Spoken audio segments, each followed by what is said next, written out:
Asante sana, munaendelea kusikiliza program mbalimbali za Radio Moto Oicha. Shukrani zangu za dhati ziweze kuwafikia maeneo mbali ama karibu popote munapotusikiliza.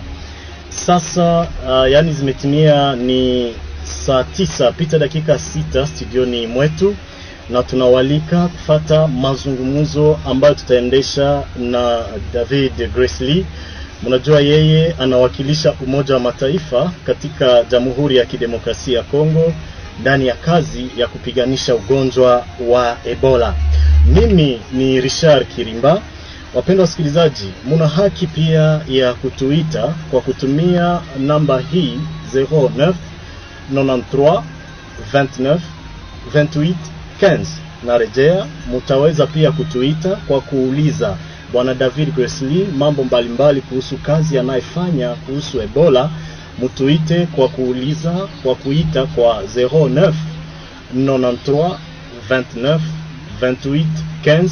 Hapo mkeita mtapewa pia majibu, sababu tuko studioni mwa Radio Moto pamoja na David Gresley ambaye ni msimamizi wa kazi za kupiganisha Ebola kutokea Umoja wa Mataifa nchini Jamhuri ya Kidemokrasia ya Kongo. Bwana Ferdinand ndiye fundi mitambo. Punde sipunde kipindi chetu kitakuwa kimeanza. Hata wakanga wamekazia, tumekosa wapi umetokea Ebola. Ona vile nafsi umekuwa na wasiwasi, ona vile Ebola umechukua nafasi. Tunasema no Ebola, tunasema no Ebola. Naam, acheni tumpokee Bwana David Gresley katika studio yetu. Bwana David Gresley, nakumbusha kama wewe ni mwakilishi wa Umoja wa Mataifa ndani ya nchi ya Kongo na unatumikia kupiganisha ugonjwa wa Ebola pamoja na wafadhili wengine. Jambo. Ndio. Je, unaweza kuambia kwa ufupi raia wote ambao wanatusikiliza mpango gani umekuleta kwa hizi siku ziara yako ndani ya eneo ya huko Oicha na kando? Asante sana, nimekuja hapa Oicha kuendelea na kazi yangu kupiganisha ugonjwa wa Ebola. Kwa mimi ni muhimu sana kusikiliza watu wa Oicha, kufahamu mambo yao, kufahamu siri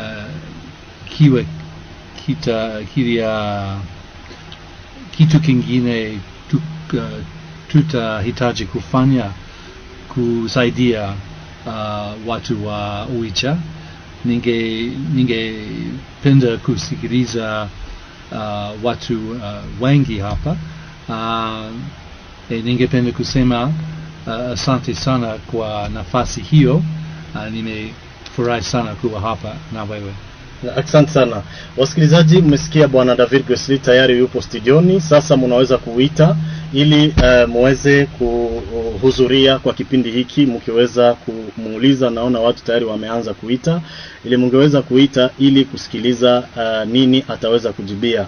Mbele watu waite, acha tupokee hiyo swali la huyu mwingine msikilizaji ambao tayari ameita kwa ngambo ya pili ya studio. Acha tupokee kwanza huyu ndugu ambaye ameita. Ndugu, jambo. Ndio. Je, tunaweza kujua ni nani na swali lako ni nini? Mimi niko nawafuata direct ya Radio Moto. Kwa majina mimi ni Nestor Kamsile Mkosi, na kuwa mkaaji wa Oicha kunako mtaa Oicha Premier ya Paris.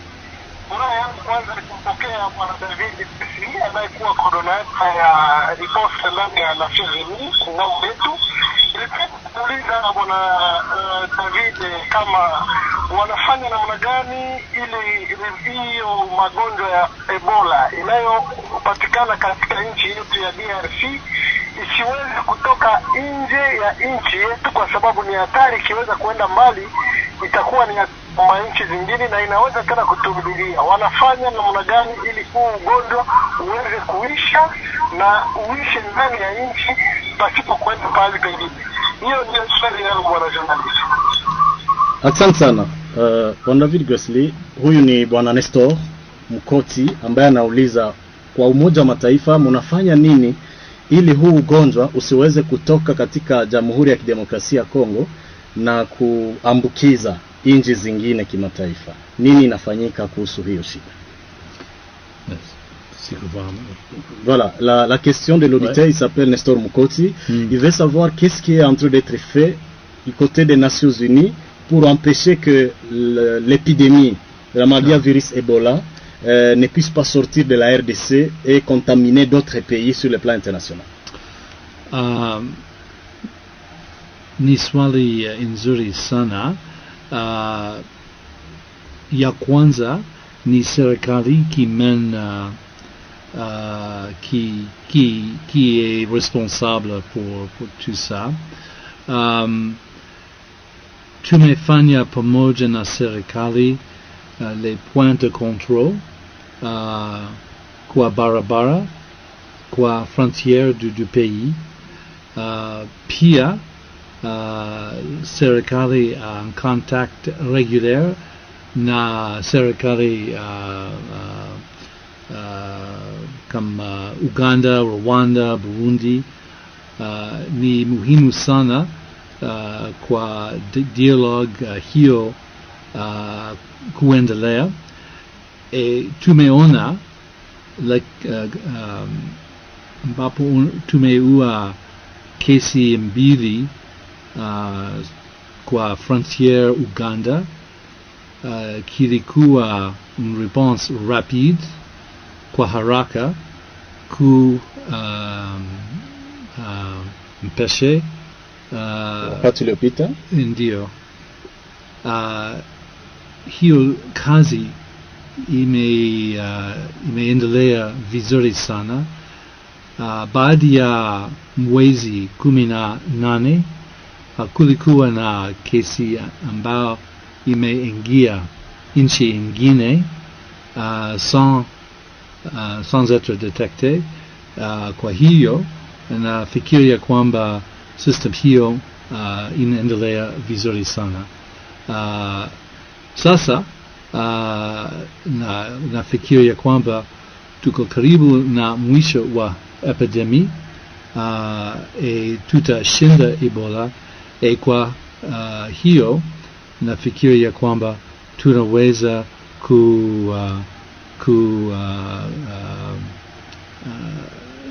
simama movement ya Ebola kwa nchi nyingine. Asante sana wasikilizaji, mnasikia David amejibia kwa swali hili la kwanza kusema kama kuna kazi ambayo inafanyika hata kwa mabarabara, control, hata kwa frontiere, mipaka, ili Ebola isiweze kuvamia nchi zingine kama vile kazi iko ikifanyika. Basi tumpokee swali la mwingine msikilizaji ili tujue nini pia Bwana David ataweza kujibia. Jambo, mimi ni Philippe Paluku Bonane nikiwa kiongozi wa shirika la raia ndani ya komine ya Wicha. Ya kwanza ni shukurani kwa ajili ya kuweza kuona mgeni ambaye anatoka kwa Umoja wa Mataifa David Grisley kwa kuweza kufika huko kwetu. Alafu ulizo langu ni hili: kufuatana na ugonjwa huo wa Ebola, kuna watu ambao waliweza kufanya kazi, walikuwa wakitumika, lakini wengine kwenye walikuwa wakifanya kazi gari zao ziliweza kuchomwa. Kuna installation mbalimbali ambazo ziliweza kuharibiwa na watu fulani, wengine walikuwa watu wa vikundi wenyewe wanamiliki silaha, na wengine walikuwa vikundi mbalimbali ambao wanaita groupe de pression, na walikuwa wakiharibu. Nikusema kuna uzima za watu ambao wamefariki, kuna vyombo vimeharibika na gari zimechomwa. Ulizo ni hili: je, Umoja wa Mataifa una mpango gani kwa ajili ya wale ambao waliotenda vitendo hivi? Na jambo lingine, kama unakuwa na mpango, je, watu waliotenda hivyo vitendo wataenda mahakamani au la? Naam, Bwana David, kuna ulizo sababu huyu ni Bwana Philippe Bonane ambaye anauliza kuna magari, kuna watu ambao wamefariki, gari zimeunguzwa, na kuna vifaa vingi ndani ya vituo vya afya ambavyo vimeweza pia kuunguzwa na waasi. ambao walishambulia, walivamia vituo mbalimbali. Nini Umoja wa Mataifa inao kama wazo, kama oni ya wale ambao waliweza kuharibu yale mambo? Je, kuna mpango wa kuwafuatilia kisheria? Je, kuna mpango wa kuhudumia pia kisheria wale ambao walikuwa wahanga wa victim ya yale mambo? Je voudrais... Je peux parler en français? Oui, Oui. parce que je veux vraiment comprendre. Oui. En fait, M. Philippe Bonane vient de poser la question de comprendre qu'il y a eu des exactions, des inciviques contre des structures de santé. Il y a même des personnes qui ont perdu leur vie. Il y a des personnes qui ont perdu leur véhicule, incendié, saccagé par des assaillants ou par des groupes non déterminés. Et que pensent les Nations Unies, votre bureau qui travaille sur la riposte, par rapport à l'après? Donc, est-ce que les auteurs de ces exactions seront-ils poursuivis en justice et les victimes de ces exactions seront-ils indemnisées? Voilà donc la question de Philippe Bonane, président de la société civile d'Oicha. C'est une très bonne question. Chaque attaque, on ne peut pas accepter les attaques. On ne peut pas accepter l'impunité pour ces attaques. Je crois que ça c'est très important. Et nous avons donné un coup de main au système de justice de poursuivre les personnes qui étaient derrière ces attaques.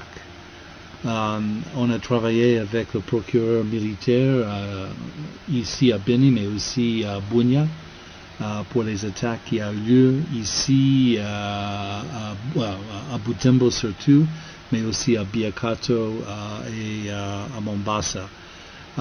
Je crois qu'il y avait un progrès important dans ces enquêtes. On va continuer de donner un appui pour la recherche à la justice.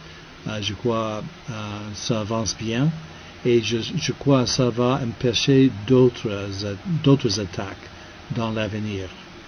Pour cette question d'indemnisation, je crois que ça c'est une question plutôt pour le gouvernement que les Nations Unies, mais je comprends le besoin et c'est peut-être quelque chose pour lequel on peut faire un plaidoyer auprès du gouvernement, mais à la fin c'est la responsabilité du gouvernement de ce côté-là. Mais je crois que le noyau du problème c'est la poursuite de la justice et ça on va continuer d'insister pour ça et aussi de donner un appui pour ça. Oui, il y a une autre question, un auditeur qui appelle. Allô? Oui, tunaweza kujua ni nani na swali ni gani kwa David Gresini? Asante sana, tunamshukuru bwana David kufika kwetu. Mimi ni Dr. Pascal Bailara Mumbere wa Centre Hospitalier Le Rocher wa Oicha. Ndio. Tunashukuru sana, lakini swali ni maswali mawili. Swali ya kwanza ni kwa David, nikuuliza Umoja wa Mataifa unaona vipi ugomvi, upinganishi wa wakaaji wa Beni, Butembo, Goma, hata kwa Kongo nzima kwa Umoja wa Mataifa kuchaguliwa vikuu vyao? Je, kuna matokeo gani kuhusu huu ugonjwa wa Ebola ili ukomeshwe?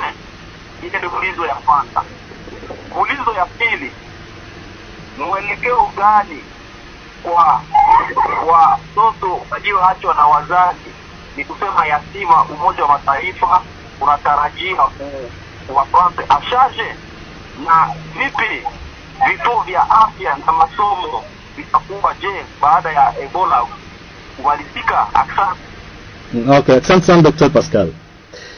Oui, David, la question de Dr. Pascal, c'est le médecin d'une des structures locales, d'une des structures privées de la contrée.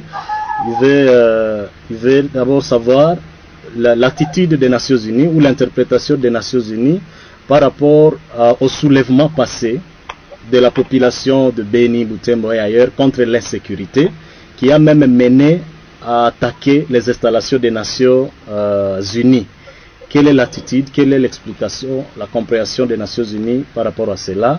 Et est-ce que cela a une incidence sur la lutte contre Ebola? En fait, il y a plusieurs questions dedans.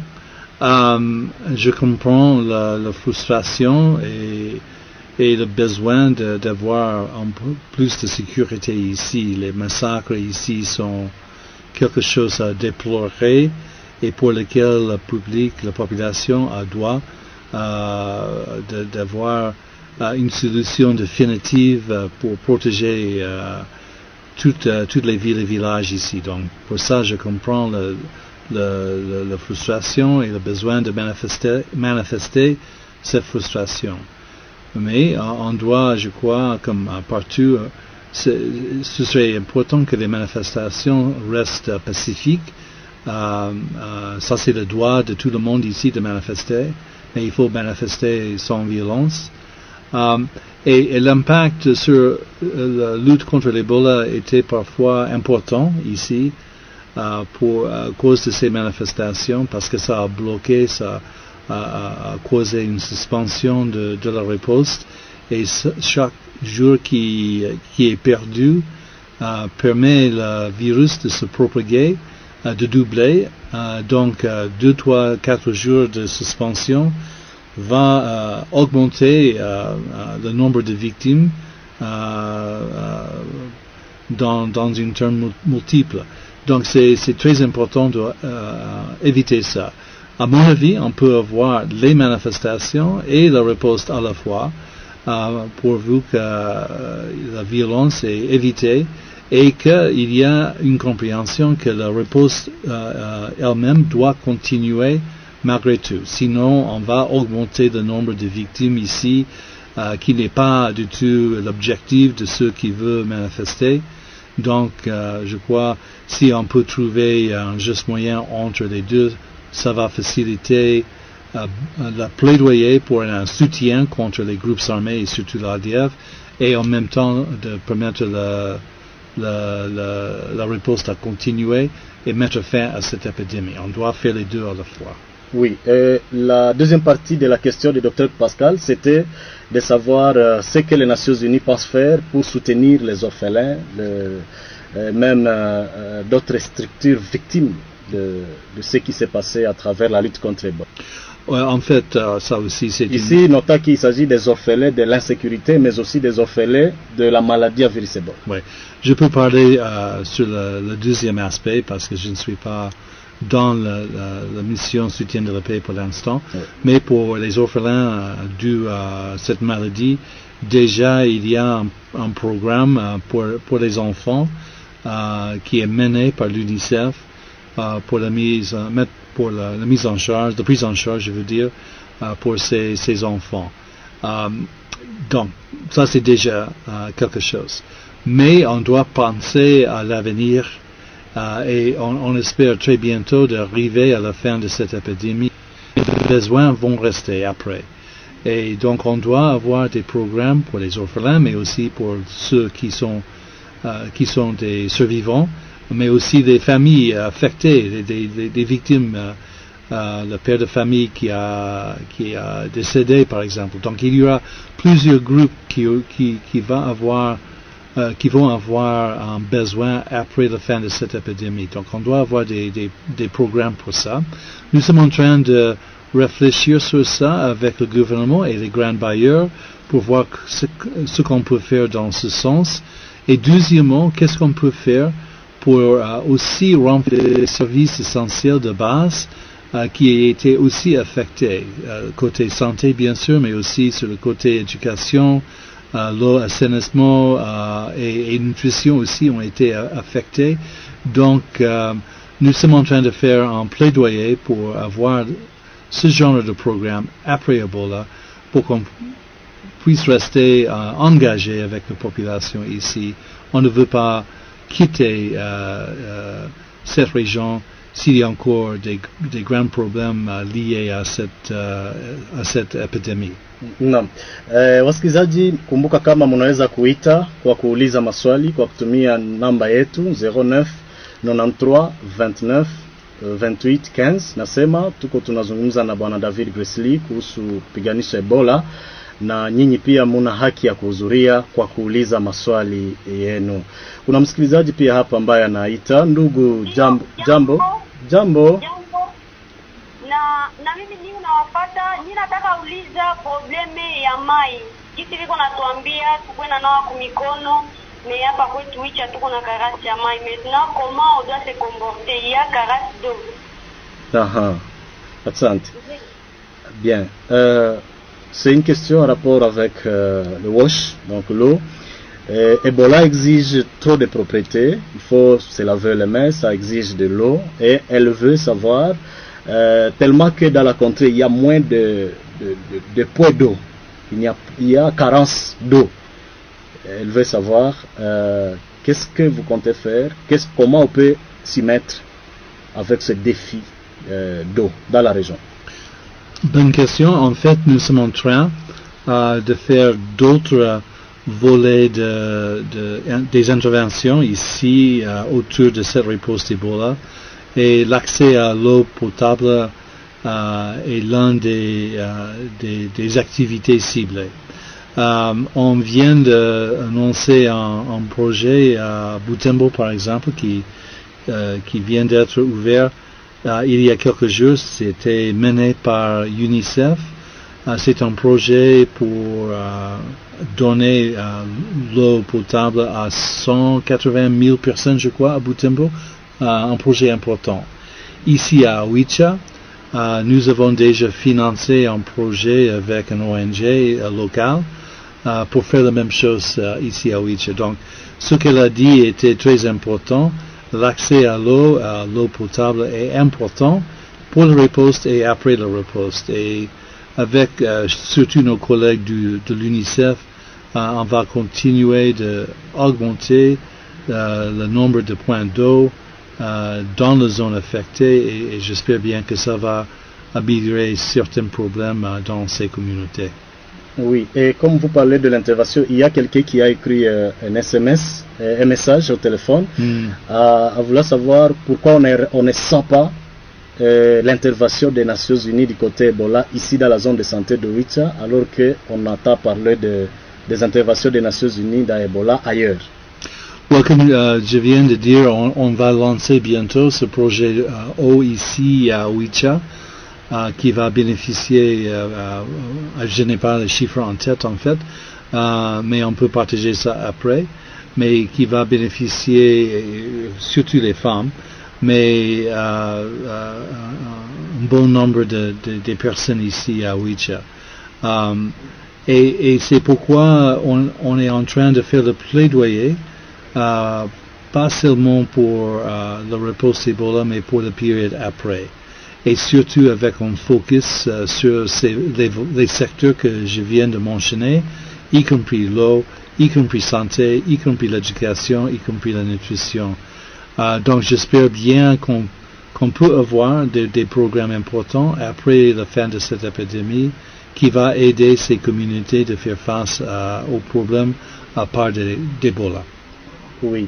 Je rappelle à tout le monde que vous pouvez toujours intervenir en posant votre question à David Grizzly parce qu'on est en direct et vous pouvez poser votre question en appelant au 09 93 29 28 15. Là, vous pouvez aussi participer à cette émission.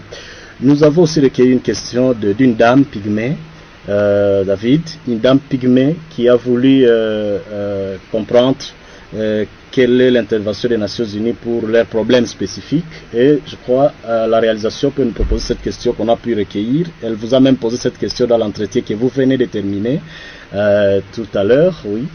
Mimi mama Telesi Miriamu, mkubwa ya wamama wa Mbute na wa Mbute yote kubilio teritwari de Beni. Sanye bora likuya, polizaka tukataza nyama ya pori na sisi tutaishi namna gani na ile njoo nyama yetu yenyewe tulikuwa nakula ndani ya pori. Mafikiri yenu ni bitu gani kusie sie Wambute nyama yenyewe tulikuwa nakula ndani ya pori bolizaka tukataza. Sasa tuko napenda mafikiri yenu kama iko namna gani juu yetu sie Wambute. Juste. Voilà, elle s'appelle Telesi, donc Madame Telesi, c'est une dame pygmée. Les pygmées vivaient de la chasse. Logiquement, ils vivent de la chasse, de la cueillette aussi. Mais avec l'apparition de cette épidémie, maladie à virus Ebola, dans cette région de Beni, Maintenant, il est interdit aux gens de consommer la viande de brousse.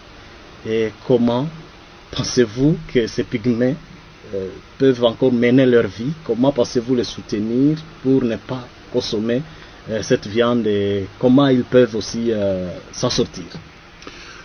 Well, je crois aussi une autre bonne question pour laquelle je n'ai pas une bonne réponse pour l'instant, mais le fait qu'elle a soulevé cette question, je crois, était très importante. Et en fait, on va garder son commentaire et on va essayer de rechercher des solutions parce que je crois que c'est important. On veut à la fois protéger la population d'une nouvelle contamination, mais aussi on ne veut pas avoir un impact négatif sur les vies de la population, et y compris la population pygmée. Donc, c'est un problème particulier pour lequel je crois qu'on doit vraiment trouver des solutions. Donc, je vais faire un plaidoyer pour ça aussi. Bien. David, il y a une question. Un auditeur qui vient de nous écrire. À quand la fin de la riposte contre la maladie à virus Ebola? Précision par David, s'il vous plaît. Voilà. On veut savoir quand est-ce que cette maladie va prendre fin. Je ne crois pas que ça va durer très longtemps. Et c'est impossible de faire de déterminer la date avec précision parce qu'il y a plusieurs facteurs qui sont difficiles à prédire. Mais je peux dire que nous sommes dans la meilleure position vis-à-vis le nombre des cas depuis le début de cette épidémie. Dans les 7 jours précédents, il n'y avait que 4 cas. Donc ça, c'est un niveau le plus bas depuis août 2018. Tout ça veut dire que nous sommes presque à la fin. Donc ça va demander maintenant une collaboration étroite entre la riposte et la population pour vraiment, cette fois-ci, mettre fin à cette épidémie. On est presque là. Mais il faut que chaque personne fait une bonne collaboration avec le riposte. S'il y a un alerte, s'il y a quelqu'un qui est malade, il faut faire cette alerte pour qu'on puisse assurer que cette personne ne contamine pas une autre personne. Oui. Il y a une autre question, je crois, d'un auditeur. Allô? Oui, allô? Ndio. Mpenda niweze kuuliza David Kesili, kweli tunakuwa na imani ya kama Ebola inaweza kutuishia na inaisha kabisa, lakini sasa tunapenda kumuuliza, baada ya hiyo kazi kuwa watu wamefaa, kunapangiliwa nini baada ya hiyo kazi ya Ebola na kutunja watu? Wanatugarantire nini après hiyo kazi? Accent. Non. Voilà une autre dame qui veut savoir. D'après les efforts fournis, on sent que Ebola va prendre fin. Mais qu'est-ce qui va être fait? Quelles sont les garanties? Qu'est-ce qui va être fait après cette épidémie? Pour faire quoi? Quels sont les projets qui sont entrepris, qui sont préparés, qui sont projetés après Ebola? Pour l'instant, je dois dire qu'il n'y a aucun projet confirmé. C'est pourquoi je disais qu'on doit continuer de faire le plaidoyer. Mais on a déjà beaucoup de promesses qui sont là. Donc, j'ai beaucoup de confiance que bientôt on va avoir ces projets. C'est pourquoi on travaille étroitement avec le gouvernement pour leur aider d'élaborer un plan pour la période après Ebola. On est en contact, nous sommes en contact avec tous les grands bailleurs, avec les partenaires concernés. Et je sais qu'il y a un grand intérêt de continuer les projets après Ebola. Donc, j'espère d'ici quelques semaines, on va avoir beaucoup plus de détails. Mais pour l'instant, nous sommes dans la phase d'élaboration. Et ce plan est bien sûr mené par le gouvernement. Donc, je crois que c'est mieux qu'il prononce sur ça. Mais je peux confirmer que cette planification est déjà en cours. Oui. Il y a un autre qui vient d'écrire un message. Merci kwa kipindi. Ni kweli Nations Unies wako najitaabisha kuzuia Ebola. pesa wanayotumia inji yetu italipiwaka au deni ama ni msaada? Ni Depalu, mkaaji wa quartier Oicha Premier. Il dit que c'est vrai, les Nations Unies se sont impliquées pour éradiquer Ebola, mais est-ce que l'argent utilisé là, c'est une dette pour la RDC ou c'est juste un appui? Il dit que c'est Depalu, un habitat du quartier Oicha Premier. J'ai pas bien compris. Il veut savoir si il reconnaît que les Nations Unies se sont impliquées dans la riposte contre Ebola, mais il veut savoir des moyens mis dans la riposte à terme d'argent. Cet argent-là, c'est une dette pour la RDC ou c'est un appui? C'est un appui. C'est un appui. C'est pas une dette. C'est pas une C'est dette. ce qu'il veut savoir. Okay. Bien. Msikilizaji huyu aliuliza kama pesa ambazo Nations Unies inatumikisha Mkongo ni deni wanakopesha Kongo ama la. David amesema sio deni, ni msaada, nasaidia. Halo? Halo, jambo. Jambo sana, ni nani na swali ni gani? Kwa majina ni Zawadi. Aha. Ninakuwa na ulizo kuhusu mimi najua mko na numero wa Unicom wanarepresent wanarepresente riposte. Ndio. Ulizo inakuwa Ebola ina necessite beaucoup plus de soins. Na hygiene inaomba ikuwe ya mengi. Ndio. Alors namuna gani tunapaswa faa kuwenye siko tuko na badeplacer wenye wiko vraiment entaché munani muma lokali wala kwa masomo. Vraiment mécanisme gani ndio tunapaswa prendre sio kuimite ma contamination parce que là ma contact vraiment ziko sana na mouvement iko sana. Ok, accent Zawadi. D'accord. Oui, une autre dame, Madame Zawadi, qui veut savoir, Ebola c'est une maladie qui exige trop de propreté. Il faut éviter même des contacts physiques. Pendant ce temps, il y a à Oicha des milliers de ménages, des milliers de familles qui vivent dans des salles de classe parce qu'ils sont déplacés à cause de la guerre. Ils sont entassés là-bas, dans des conditions hygiéniques préoccupantes. Et comment comptez-vous appuyer ce domaine? Les déplacés de guerre qui vivent entassés dans des salles de classe, et au même moment il faut être propre, il faut respecter des mesures hygiéniques contre Ebola. Non, c'est vrai, c'est un peu compliqué. En fait... Est-ce qu'on peut prendre d'abord aussi notre question? Comme ça on pourra répondre. On profite de la disponibilité des auditeurs. D'accord. Ouais. Kuna mwingine ndugu ambaye anaita. Halo? Tunaendelea kushukuru kwa kweli kwa majibu ambazo anaendelea kutupatia. Ndio. Lakini sasa baada ya kufanya nguvu sana kusudi Ebola iishi. Tazama sasa miaka 2 inaenda kwa kuisha, Ebola haiishi. Sasa tunapenda kumuuliza kupitia yeye sasa bishi naye anaona kwa nini sasa haiishi ijapokuwa kazi zimefanyika kwa wingi sana. Accent sana. Accent. Voilà une autre question, donc je crois que vous allez pouvoir répondre à ces deux questions. Donc, la deuxième question, il veut savoir, voici presque 2 ans de lutte contre Ebola.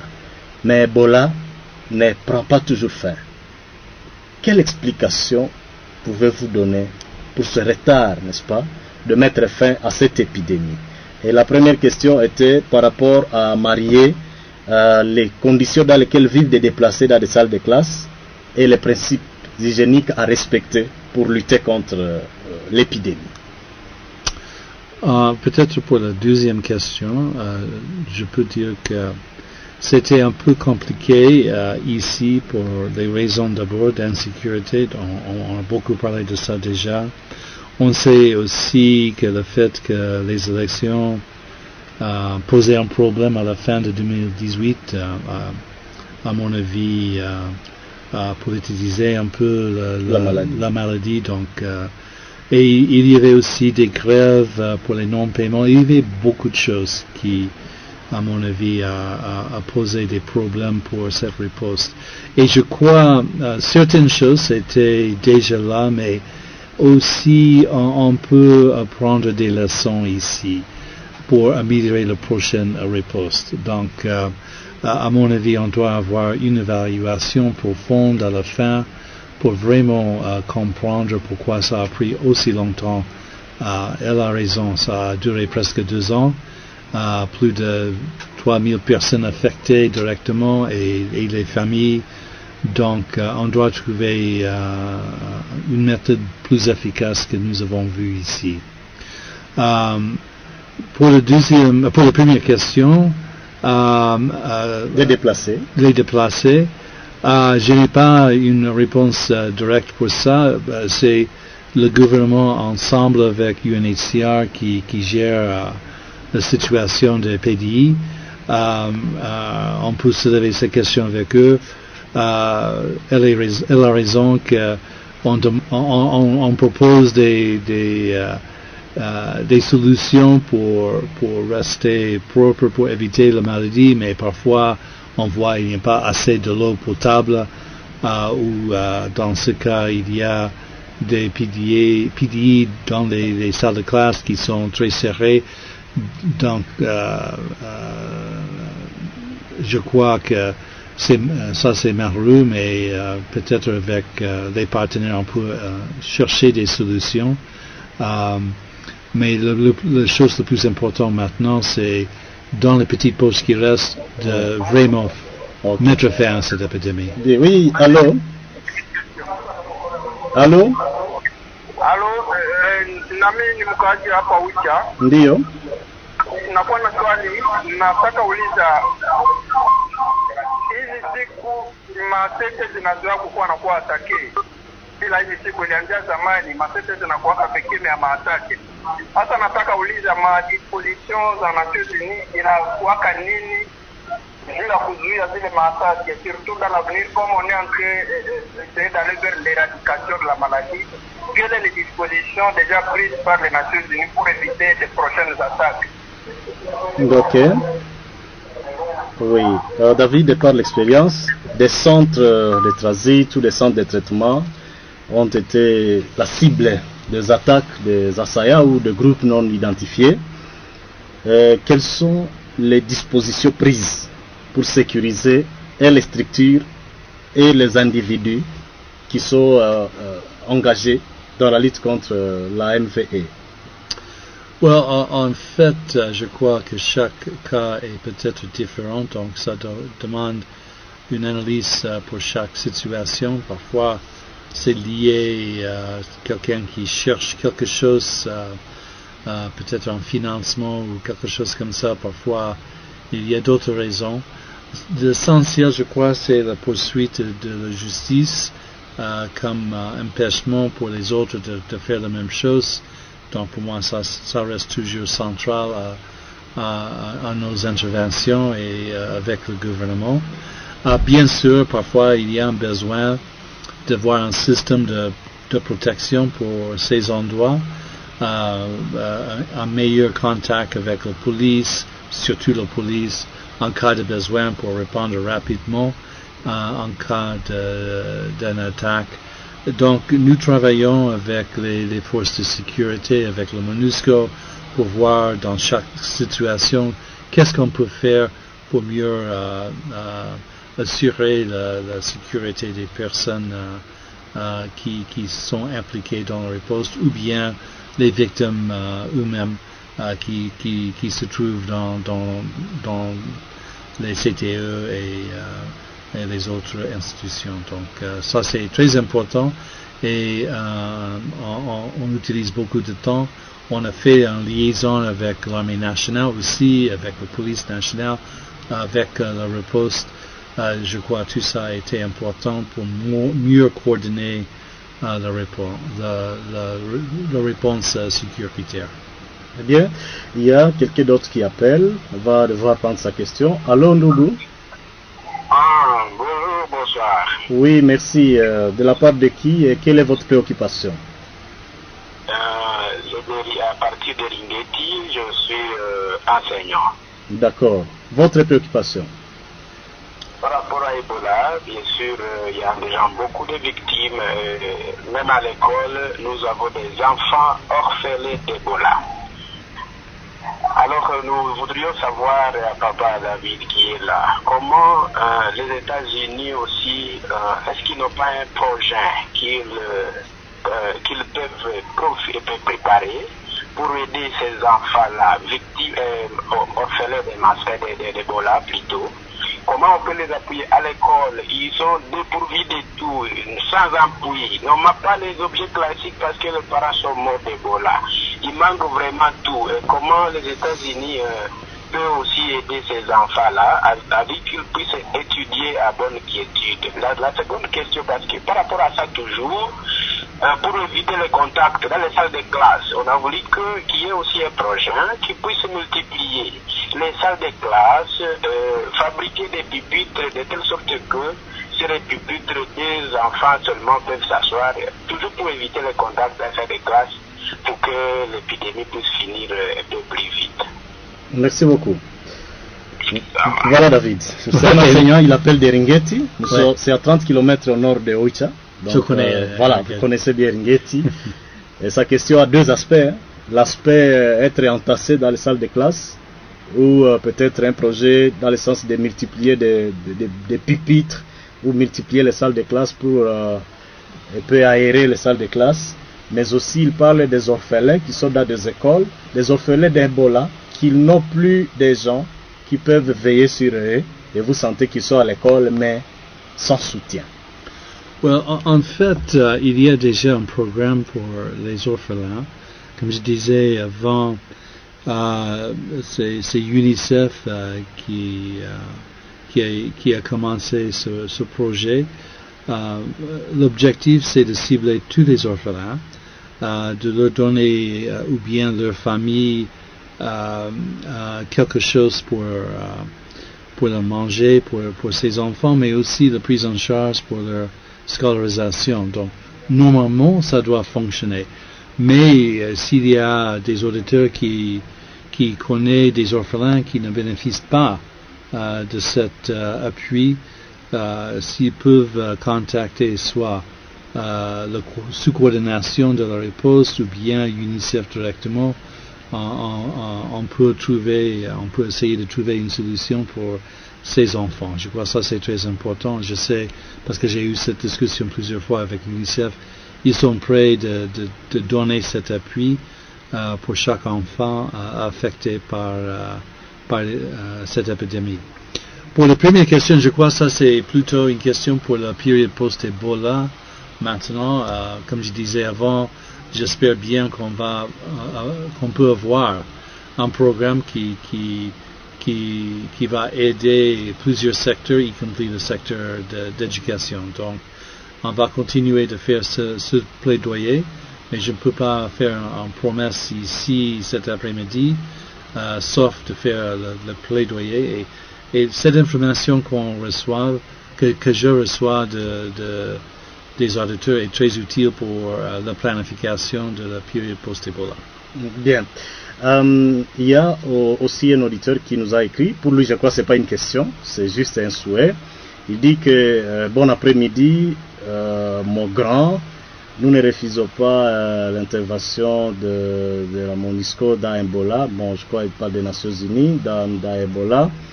Soyons raisonnables et la crainte de Dieu, car notre souhait est de finir l'Ebola et finir aussi l'insécurité, car finir l'insécurité peut aussi rassurer dans la riposte contre la maladie. C'est de la part de Yese Kitawele, étudiant à l'Institut supérieur pédagogique d'Oicha, G2 Géo, bon, géographie. Vous avez un commentaire par rapport à... Je suis tout à fait d'accord, il a raison. On doit mettre fin à cette épidémie et en même temps à l'insécurité. Donc, mais je crois sur le côté épidémie, nous sommes presque là, comme je disais souvent ici. Donc on va voir la fin de cette épidémie. L'autre aspect de l'insécurité, c'est plus compliqué, mais très important. Et une fois que je suis de retour au sein de la MONUSCO, moi je serai très présent ici dans cette zone qui est touchée presque tous les jours par l'insécurité pour essayer de trouver des solutions. Je sais que ça a beaucoup affecté vos auditeurs ici à Oicha, à Ringeti et ailleurs. On ne peut pas accepter ce genre de choses. Ensemble, on doit trouver une solution pour mettre fin à cette épidémie de violence aussi. Oui, nous allons, en tout cas, nous atteignons la fin. de cette émission où des gens ont appelé. Il y a aussi des messages qui sont tombés de plusieurs coins de cette zone, les gens qui nous écoutent. Vous avez aussi senti la participation de la population dans l'entretien que vous avez terminé dans la salle de réunion de Radio Moto, parce que la population voulait vraiment vous rencontrer et vous poser des questions.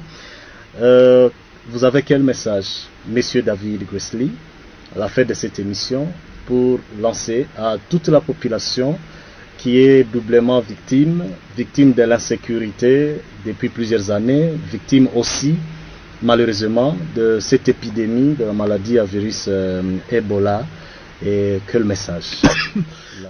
D'abord, je crois qu'on doit donner toutes nos condoléances aux familles des victimes, soit de cette épidémie Ebola, mais aussi de la violence. Ça a touché, je sais, des milliers de personnes déjà. Ce que je peux dire est que nous allons rester engagés dans les luttes contre les deux, l'insécurité, l'Ebola. Je suis optimiste sur le côté Ebola, mais aussi après Ebola, on va plaidoyer pour un engagement continu pour les communautés affectées par cette maladie. En même temps, on doit renforcer notre engagement pour mettre fin ensemble avec les forces de sécurité nationale de la violence qui persiste dans cette zone. C'est pas du tout acceptable, donc on doit trouver des solutions qui vont protéger la population pour mettre fin à cette épidémie de violence. On va rester engagé sur ça avec vous et j'espère bien que je peux revenir pour une fois de plus d'écouter vos auditeurs. J'espère qu'on peut rester en contact. Eh bien, mesdames et messieurs, nous sommes pratiquement à la fin de notre émission. L'entretien que nous avons tenu avec David Gresley, vous savez, David est le représentant du secrétaire général des Nations Unies en RDC en charge de la riposte. On veut bien l'appeler le coordonnateur des activités de la riposte contre Ebola du côté des Nations Unies. Il a été ici à Oicha et là, dans le studio de Radio Moto Oicha, en zone de santé d'Oicha. Monsieur David Gresley, merci infiniment. Santé Sarah, c'était un plaisir. Eh bien, je suis Richard Kirimba et de l'autre côté, Ferdinand Tenel, le manet technique. Amis auditeurs, ne quittez pas. Continuez à suivre le programme de Radio Moto Oicha.